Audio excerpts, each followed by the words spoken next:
عارف کا چہرہ سرخ ہو گیا اور اس نے جلدی سے پانی کا گلاس اٹھا لیا۔ وہ لائلہ کی معصومیت اور اس کی بہادری کا دیوانہ تھا، مگر زیان بھائی کے خوف سے کبھی زبان نہ کھول سکا۔ دوسری طرف ابرو بہت سنجیدگی سے کچھ فائلیں چیک کر رہی تھی کہ الحان نے اس کی کرسی کے پیچھے آ کر زور سے تالی بجائی۔ اوئے ہٹلر، تھوڑا مسکرا بھی لیا کرو۔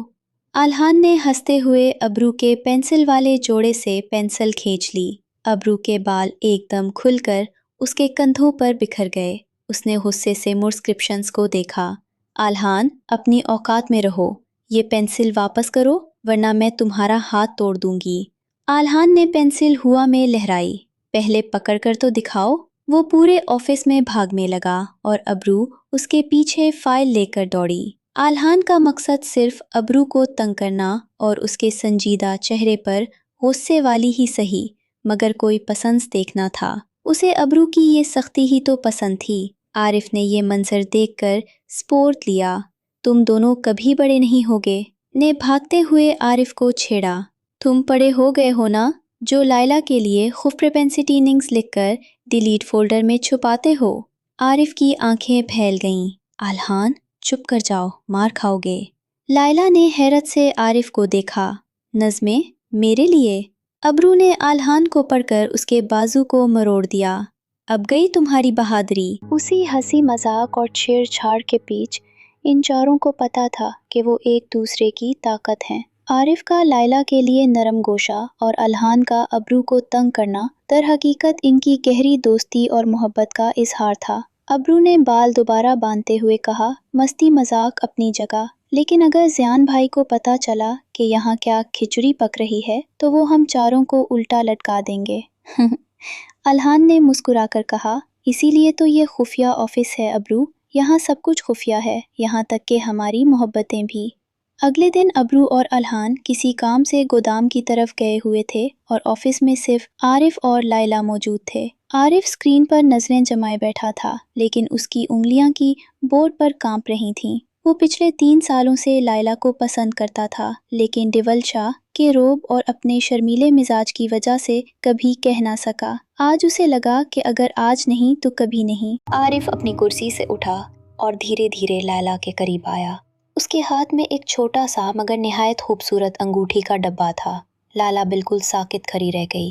عارف نے ایک گھٹنا زمین پر ٹکا دیا اور انگوٹھی کا ڈبہ کھولا، جس میں ایک سادہ مگر چمکدار ہیرا تھا۔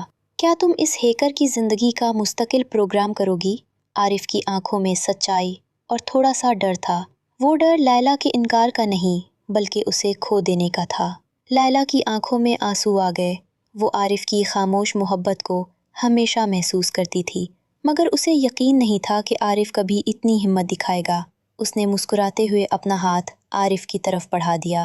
تم بہت دیر سے آئے عارف، میں تو کب سے تمہارا انتظار کر رہی تھی، جو تمہاری زبان پر آ کر رک جاتا تھا۔ عارف نے خوشی سے لائلہ کے ہاتھ میں انگوٹھی پہنا دی۔ جیسے ہی انگوٹھی انگلی میں اتری، پورے ہال کی لائٹس خود بخود رنگین ہو گئیں، جو عارف نے پہلے سے پروگرام کر رکھا تھا۔ اوہ ہو، یہاں تو سافٹ ویئر اپڈیٹ ہو گیا۔ الحان کی آواز گونجی، جو ابرو کے ساتھ ابھی ابھی واپس آیا تھا۔ ابرو کے لبوں پر بھی ایک نایاب مسکراہٹ تھی۔ مبارک ہو عارف، کم از کم تم میں اتنی ہمت تو آئی۔ الحان نے عارف کے کندھے پر ہاتھ مارا۔ لیکن بیٹا یاد رکھنا، اگر بھائی کو پتا چلا کہ تم نے آفس کے اوقات میں یہ رومانس کیا ہے تو تمہارا ڈیٹا ایسا فارمیٹ کریں گے کہ تمہیں اپنا نام بھی یاد نہیں رہے گا۔ الحان نے موقع غنیمت جانا۔ وہ ٹہلتا ہوا ابرو کے پاس گیا، جو دوبارہ اپنے کمپیوٹر میں مگن ہو چکی تھی۔ ابرو، وہ کمپیوٹر کا کیڑا بھی غازہ گیا۔ الحان نے ابرو کی میز پر ٹیک لگاتے ہوئے کہا، تم کب تک ان فائلوں کے پیچھے اپنی جوانی ضائع کرو گی؟ اگر تم کہو تو میں بھی گھٹنوں پر بیٹھ کر تمہارے لیے کوئی دھماکے دار پروپوزل تیار کروں۔ ابرو نے ٹھنڈی نظر الحان پر ڈالی۔